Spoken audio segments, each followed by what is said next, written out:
Caesar loved it. Louis XIV, the Sun King, loved it. Madame de Pompadour really loved it. The Catholic Church, kind of afraid of it. And today, we have way too much of it. Today, it's the history of asparagus. Enjoy.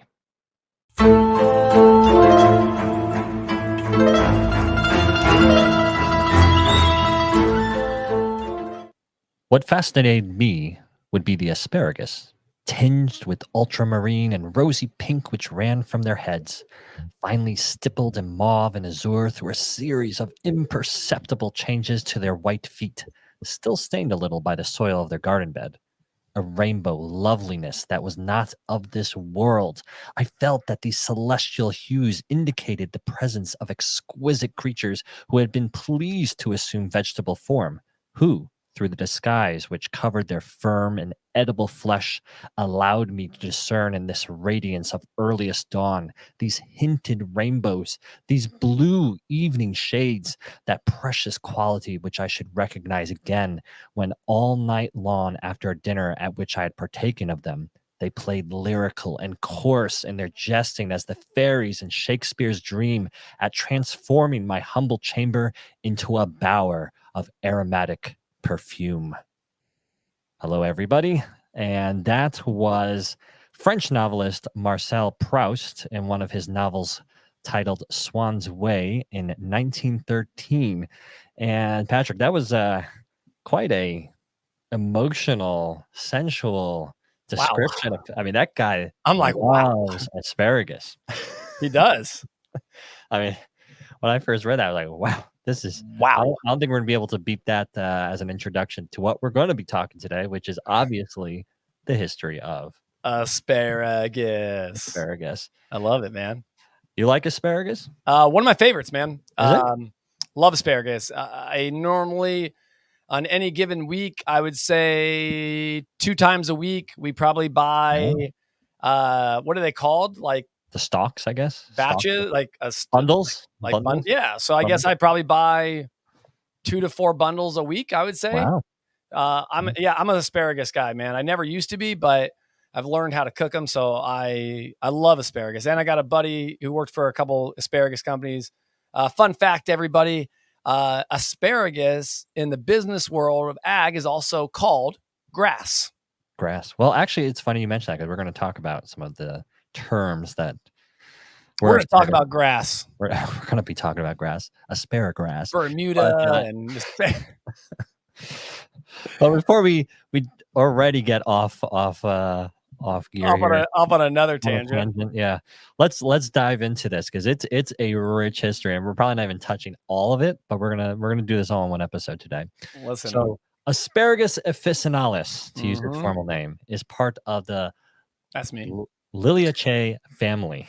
And it's a distant relative of leeks and onions, which kind of makes sense. So you could say it's the aristocrat of the allium world, and we'll explain more why that is. And what's fascinating is just how ancient this vegetable is. So people have been savoring asparagus for well over 2,000 years, and it's thought to have originated in the Eastern Mediterranean, though wild varieties have been discovered as far afield as Africa.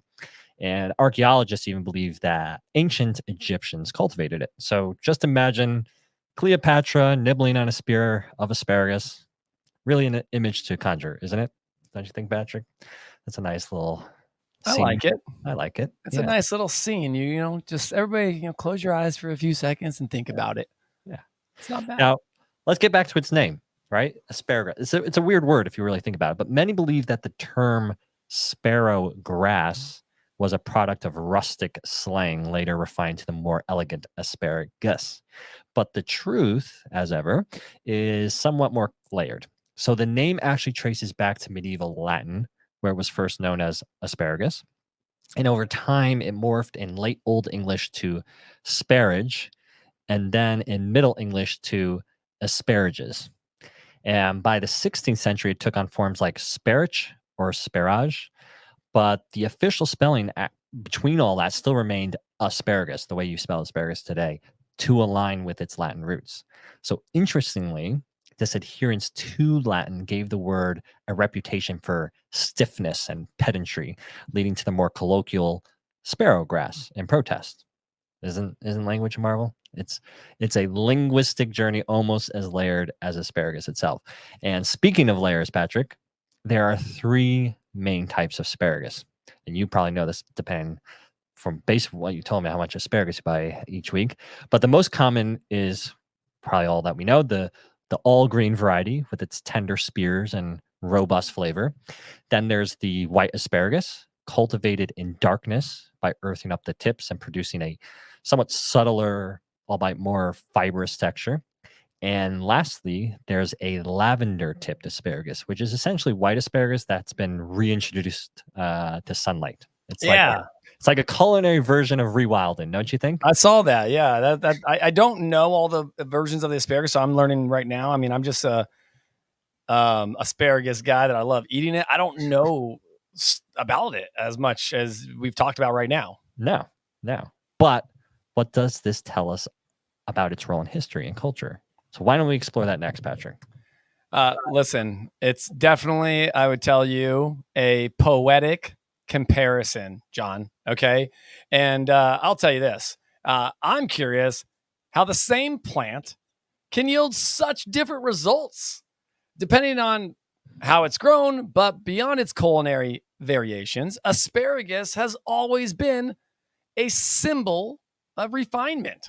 The Romans, for instance, prized it highly, and it's said that Emperor Augustus even created what he called the asparagus fleet. So that's to bring the vegetable fresh right to Rome, right? So they had a fleet for the asparagus. Yeah. That's amazing, right, John? It is. So why don't we look at that part next, the ancient world? Let's explore how asparagus plays in the ancient civilizations that we're all familiar with. I agree. And who doesn't want asparagus in the ancient world? So let's start with ancient Greece. It always starts with ancient Greece, I feel, John. But let me ask you a question. Did you know that the Greeks believed asparagus had sacred and aphrodisiac properties? Well, between all the episodes we've done, I'm not surprised at this point that there's more aphrodisiacs I'm in definitely here. not surprised. I am 100% not surprised. So they revered it not just for its flavor, but also for its biological and medicinal qualities. So even Hippocrates, the father of medicine, recommended it for treating diarrhea and urinary complaints. Well, that's pretty fascinating. So basically, it was seen as more than just food. It had a certain divine and medicinal allure. And then, of course, we have the Romans who took things as usual to the next level. They loved asparagus as an appetizer alongside their fish dishes. But more than that, Patrick, they were pioneers in asparagus logistics. That's what's cool about it, right, John? Yeah. I mean, indeed itself. Caesar's legions deserve a special mention now. Okay. They brought asparagus back to Europe from the Orient. And the Romans even went so far as to freeze it in the Alps for preservation. Now, according to, this is a tough one for me, everyone. Suetonius, Emperor Augustus famously used the phrase, quicker than you can cook asparagus, to emphasize the need for speed. Talk about a vegetable with imperial flavor. And let's not forget the poets and authors who immortalized it. Pliny the Elder praised the bountiful asparagus from Ravenna, where 3 shoots could weigh a Roman pound. Wow. Meridal, the epigrammatist, compared cultivated asparagus to its wild counterpart, noting, John, okay, its delicate taste, which I agree with. Now, clearly, asparagus was a gastronomic and cultural icon, and its significance was just limited to cuisine. So, Roman polymath Marcus Porcius Cato wrote about its cultivation in De Agricultura around 150 BC. This treatise provided detailed methods for growing asparagus, many of which remained unchanged until the 19th century. Talk about enduring agricultural practices. Asparagus also left its mark on the art and archaeology of ancient civilizations, Carvings of the plant have been found on a 5,000-year-old Egyptian frieze, and it appeared in the Roman still life paintings from Pompeii. There are even traces of asparagus on crockery excavated from the pyramid of Saqqara, alongside figs and melons. Clearly, it was a prized vegetable across the ancient world, John. Oh, obviously. And what about the Syrians and Chinese, right? The ancient Syrians cultivated asparagus, while in China it was used symbolically. So they basically, in China, they would honor guests by welcome with an asparagus foot bath. Odd, but intriguing custom. I would definitely say so myself, John. Now, what's fascinating is how is this vegetable so cherished by ancient civilizations seemingly disappeared after the fall of Rome? It wasn't until the 12th century that asparagus reemerged in Europe, and this time classified as an herb. Yeah, that's right. That's right. So let's leap forward from that ancient world into the Middle Ages, where Middle Ages, right? All like you right. said, it takes a bit of this nosedive, right?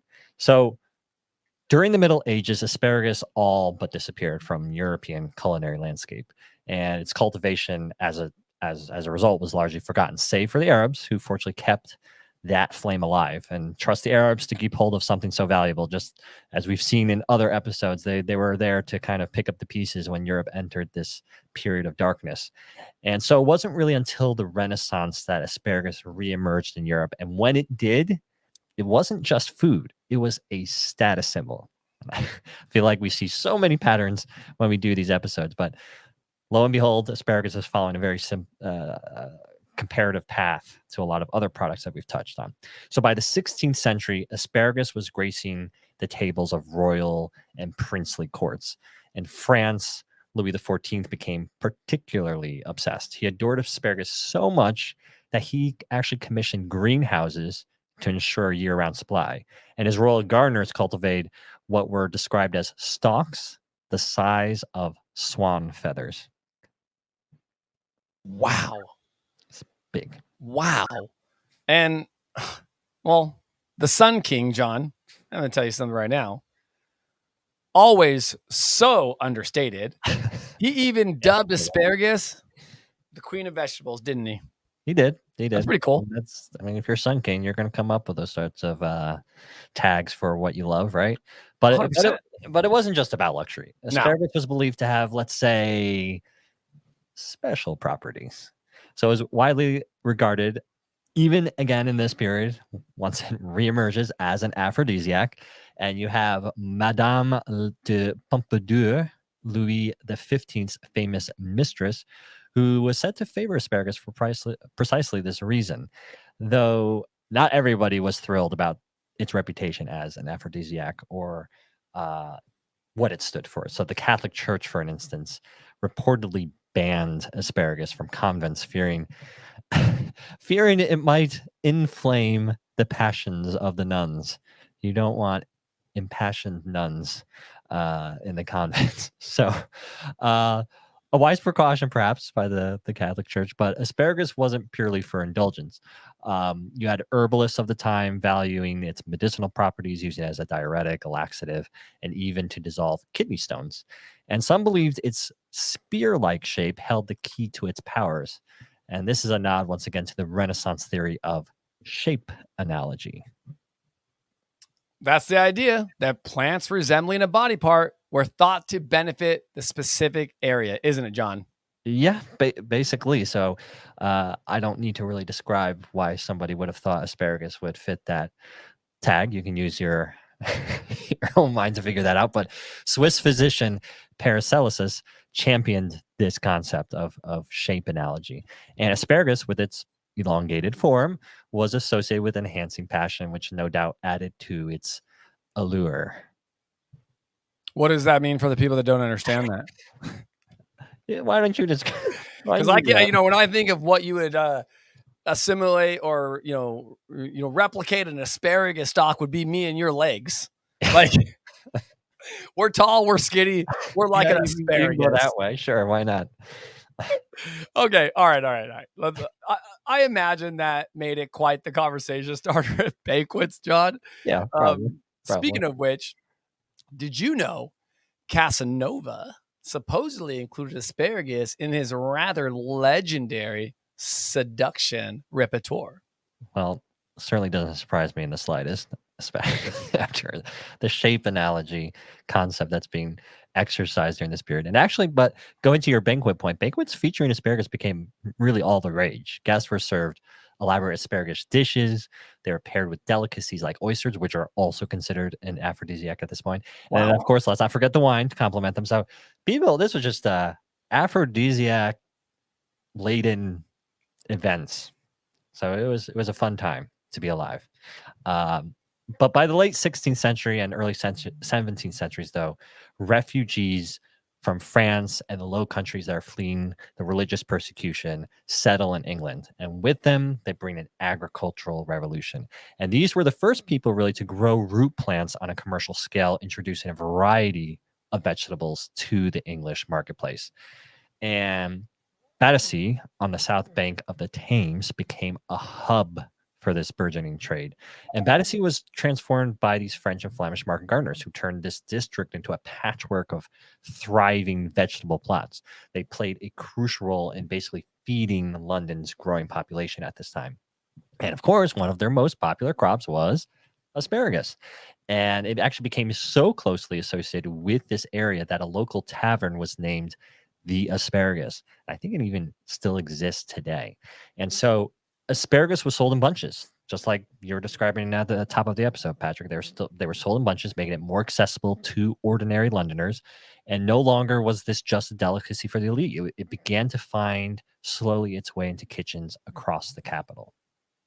Well, and that's amazing in itself, John. So speaking of the elite, there's a rather delightful story about William III of Orange and asparagus, isn't there? There is.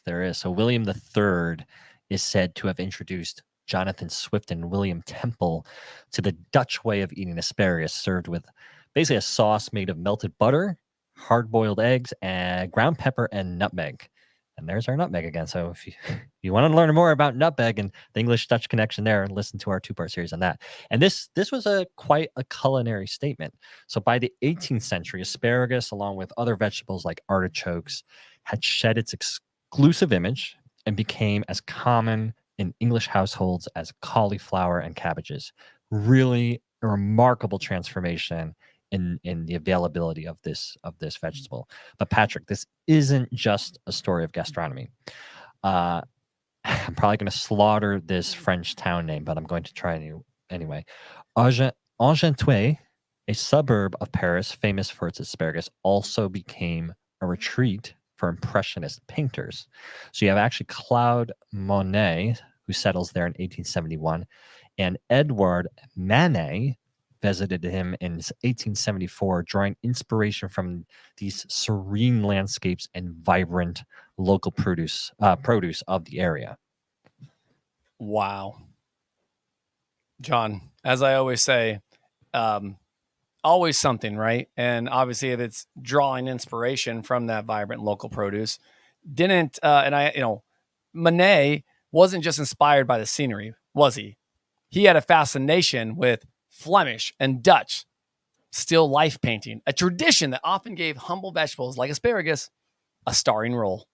Precisely. And actually, one Dutch master in particular, Adrian Court, painted a series of these still lives that gave asparagus a peculiar prominence. It's likely that actually Manet had these works in mind when he painted his work titled A Bunch of Asparagus in 1880, which was a simple yet evocative study of the vegetable. And we'll post that probably somewhere on our social channels. So, or you can Google it while you're listening if you're not driving. A Bunch of Asparagus by Manet. Just a bunch of asparagus, right? Just a bunch of asparagus. A perfect blend of history, art, and fresh produce. Am I right? Absolutely. Seriously. From the fields of Battersea to the art saloons of Paris, asparagus carved out a curious, multifaceted legacy in the Middle Ages and Renaissance. And yet, Patrick, it's remarkable, really, I mean, how this humble vegetable weathered the storms of history, always somehow finding its way at a seat at the table. Now, we kind of covered Europe. Should we go on to America next? I think we should. Yeah. It's probably the best thing.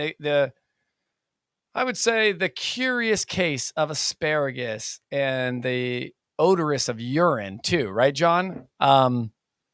That's always something we hear. Am I right? Yeah, We it always hear has that, that association, asparagus. right? Yeah. I'm telling you, like your pee smells like asparagus. We hear it all the time. But yeah, let's talk a little bit. And before we go there, backing it up, let's touch on one of life's greatest mysteries, okay? Or perhaps miseries? The peculiar smell of asparagus laden urine. It's been puzzling to people for centuries, hasn't it, John? Yeah. Of Yeah. course, as far back as 1702, French botanist and chemist Louis Lemery was lamenting this phenomenon. He noted that asparagus spears cause a filthy and disagreeable smell in the urine, as everybody knows. Fast forward to 1781, and none other than Benjamin Franklin weighed in on this delicate matter in a letter. He complained that a few stems of asparagus eaten shall give our urine a disagreeable odor. Ever the optimist, Franklin hoped scientists might one day invent a drug to turn that foul smell into something as pleasant as perfume. I disagree with that. I'd Well, rather have my pee smell like urine. Like urine. I'd rather have my pee smell like asparagus. well, if nothing more, it's a classic Franklin observation, right? Equal part wit and practicality. But of course, today we know what the culprit it is, right? It's the asparagusic acid. I guess Acid, that's how you yeah. pronounce it. Asparagusic acid. Ah, the wonders of modern chemistry. Oh yes. Asparagustic, asparagastic. Like, look, I mean, think about it. Like, that's why we don't know about it. Asparagusic acid itself is odorless, but once metabolized, it breaks down into sulfur-containing compounds like methanethyl and dimethyl sulfide. These are the smelly offenders detectable within just 15 minutes of eating asparagus. And here's the twist. While everyone who eats asparagus produces these compounds, not everyone can smell them. It's a fascinating quirk of genetics. Scientists believe it all comes down to whether you possess the specific olfactory receptors needed to detect that scent. So, John, if you don't smell anything after a plate of asparagus, you're either lucky or missing out on one of life's more peculiar sensory experiences. Well, I think I'll take my chances with luck on that one. What? But this unique characteristic certainly has added to asparagus mystique over the centuries. That's for sure. It's not just a vegetable. It's a bit of a scientific enigma.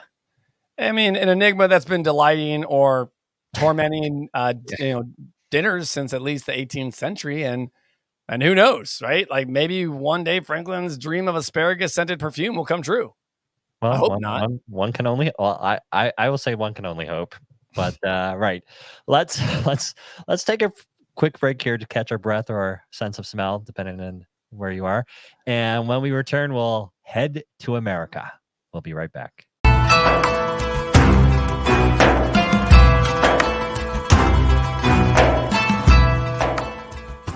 Hello, everybody. Welcome back to the History of Fresh Produce. We just got finished talking about urine or asparagus odor urine, and we took a little detour from our way from Europe to America. But now we're going to get into America, Patrick, after that little other way around. And when we think of European settlers in the Americas, Patrick, obviously we tend to picture them, armed with muskets, maybe some Bibles, the occasional bottle of brandy, but they also brought along something far less ominous, right? The asparagus roots. Well, John, this is what I'm going to tell you. There's roots in everything that we're involved in. Am I right? Oh, yeah. And I'll tell you, it's a whirlwind. And I will say you're right on it. So by the early 1650s, okay, asparagus had already made its way to North American gardens, adapting quickly to the new world's conditions. One of the earliest recorded mentions comes from the Dutch settlement of New Netherland, where asparagus took root quite literally, thanks to men like Adrian van der Donok. That's a good one, right? So Van der Donk was an early settler, a legal official, and a man with an eye for detail. He arrived in New Netherland in 1642, where he mingled with both Dutch colonists and the indigenous people. So his Besche Revenge van Nieuw Nederland, or Description of New Netherland, published in 1655, offers a fascinating glimpse into the life in the colony. And asparagus, it turns out, had already become a part of that life.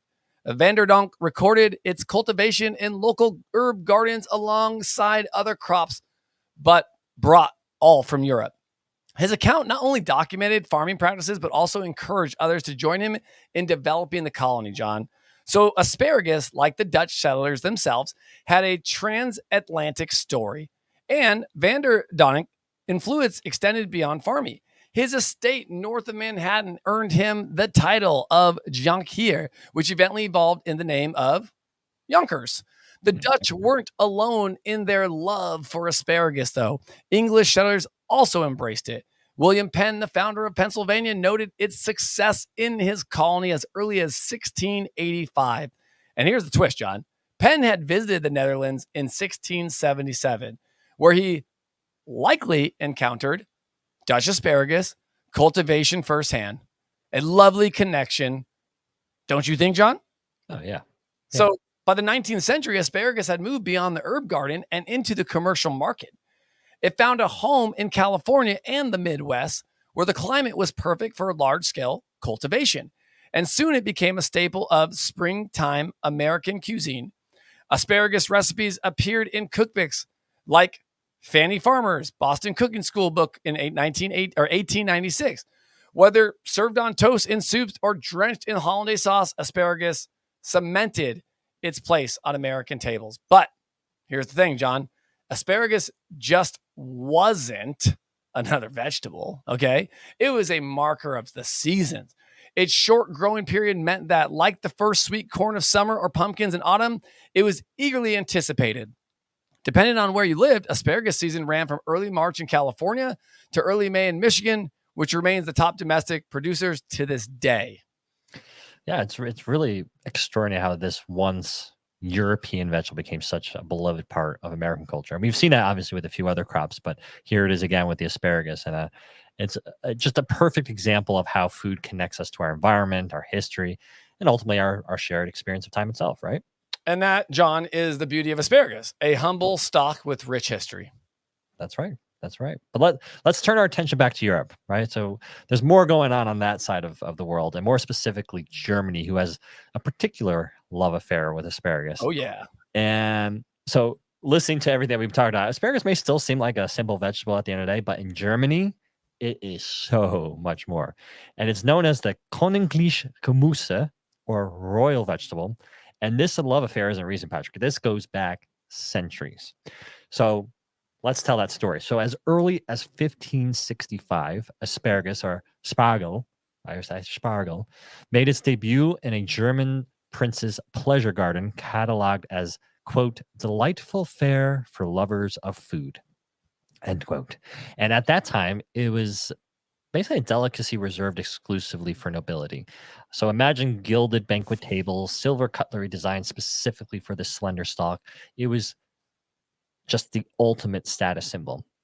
But fast forward a few centuries, and by the mid 1800s, Germany democratized its obsession with Spargel, and no longer just the preserve of kings and princes. It became a staple for the average German. And then you fast forward a little further to today, and Spargelzeit, or Spargelzeit, asparagus season, is a cultural phenomenon. And so from April to, I believe it's about June 24th, the Christian feast day of St. John, the entire country just goes completely mad for it. And it's quite a spectacle. So in towns like Schroberhausen, Schweitzinger, and Abensberg, you have the Spargel, which takes center stage.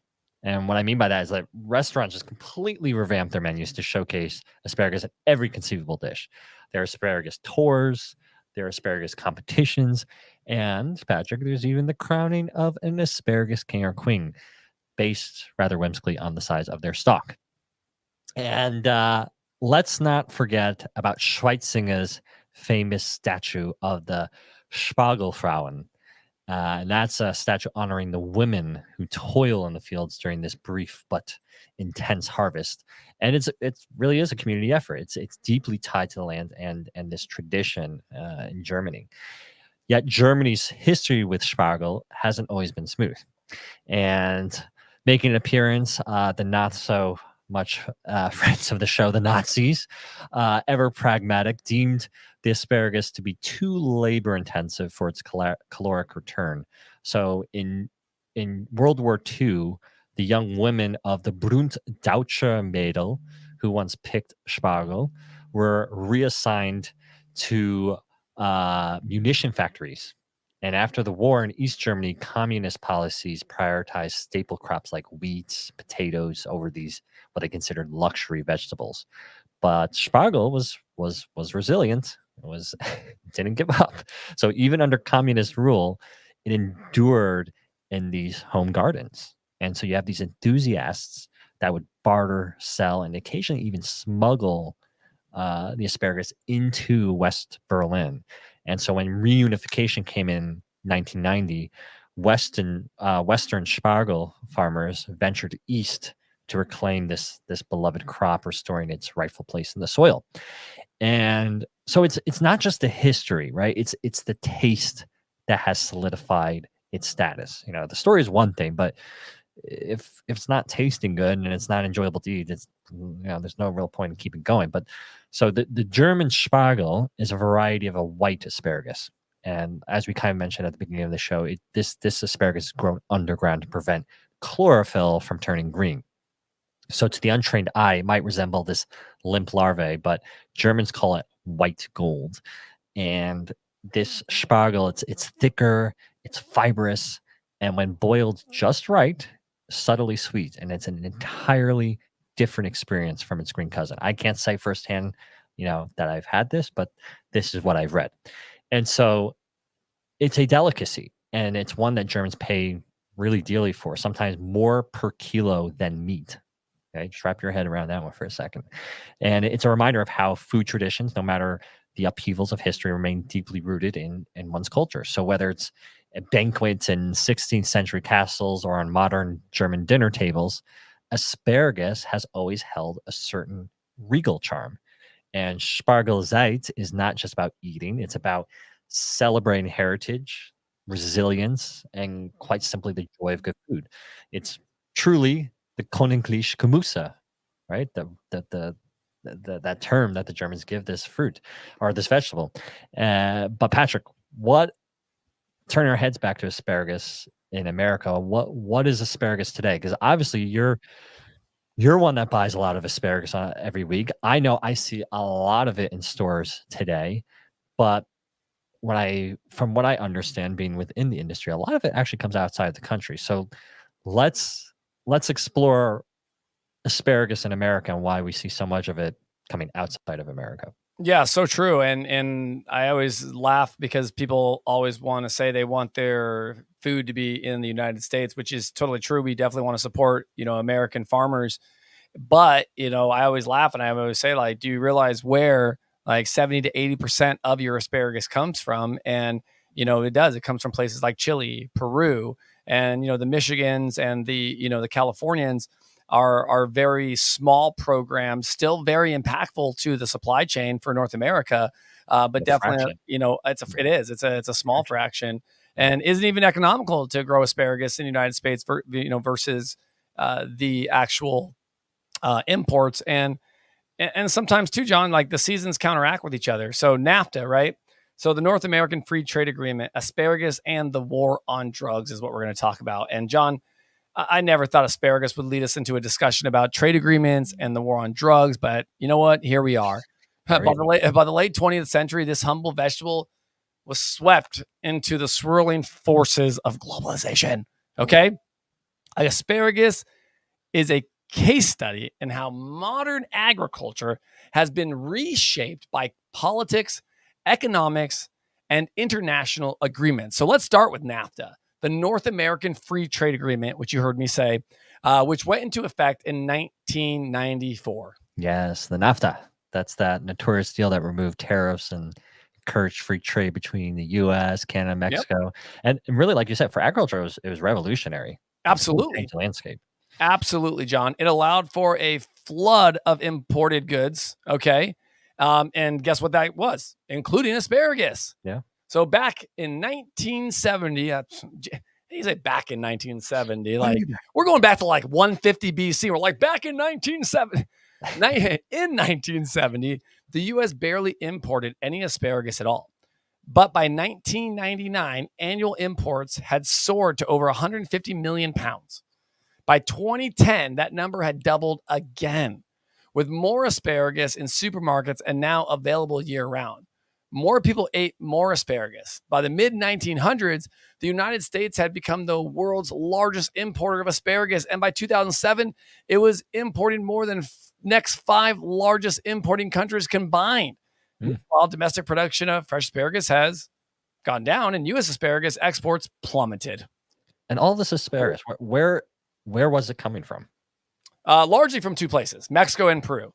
But Peru's asparagus industry, interestingly enough, owes much of its existence to the U.S. government's war on drugs. Well, that's quite a leap. So how did that happen? Well, in 1991, the first Bush administration introduced the Andine Trade Preference Act, or the ATPA. It aimed to reduce coca farming, which could be processed into cocaine, in countries like Peru by offering trade incentives for farmers to grow alternate crops. Asparagus became one of those alternatives, especially in Peru's Ica Valley.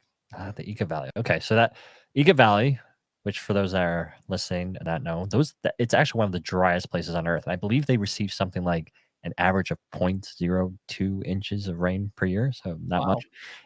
So that seems unlikely candidate for asparagus farming, doesn't it? Unlikely, yes, but its perpetually sunny climate made it ideal. So with the help of the extensive drip irrigation systems fed by the region's aquifer, Peru began exporting millions of pounds of asparagus annually to the U.S. By the mid-1990s, Peru had become a leading global supplier. But, Patrick, there's a darker side to this green gold rush, isn't there? There is. Overexploitation of the Ica Valley's aquifer has created a water crisis.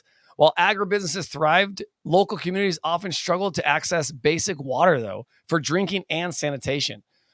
Some survive on as little as 10 liters a day, far below the World Health Organization recommended minimum. And yet, stopping the asparagus trade would be disastrous for the local economy. The asparagus industry employs a vast number of people in Inca, but most of them work on temporary contracts and remain below poverty line.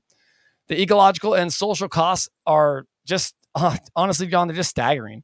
But the economic lifeline provides complicates and potential solutions. And I'll tell you what, it's a grim paradox. Yeah. Okay. Yeah. As a thriving export industry built on a collapsing ecosystem, like what a great way to promote, right? Yeah. And as this climate changed and El Nino worsened, water shortages, the situation grows even more dire when that happens. The World Bank has pledged millions of irrigation projects, but as local organizations argue, the real issue lies in controlling demand, not just increasing supply, John. Yeah, it really is a complex and deeply human story, and not how I expected our story on asparagus to end today. But here we are.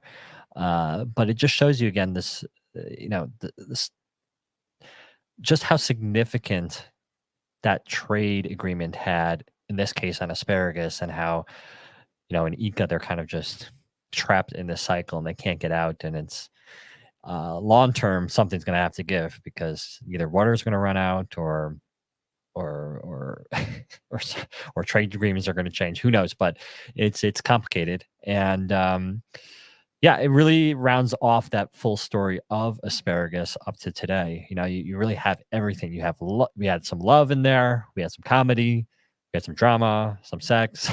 It's quite a vegetable, the asparagus, with quite a complicated, rich history. I mean, it sounds great to me. Yeah. Makes me want to buy more. So you're part of that problem. Dang it.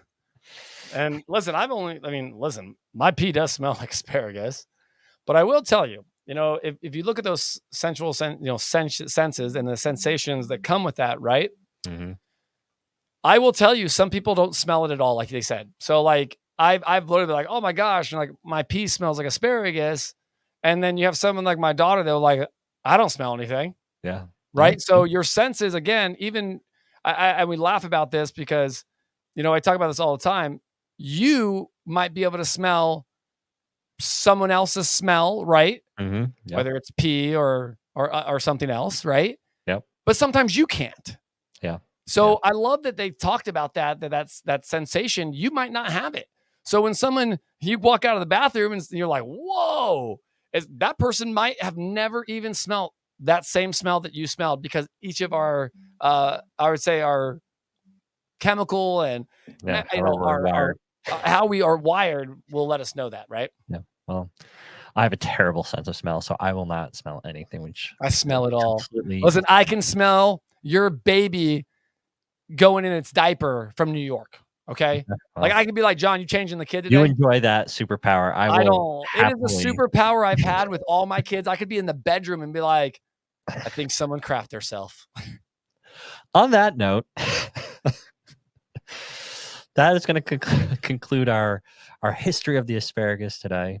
As always, thank you for the support and listening to our storytelling of the history of fresh produce.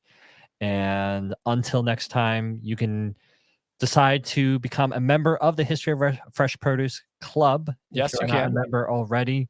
We won't go into the deep details of that, but definitely a club you want to be part of if you are enjoying being a listener of the regular lineup. And until next time, it'll be goodbye for me, John Papp. And goodbye for me, Patrick Kelly.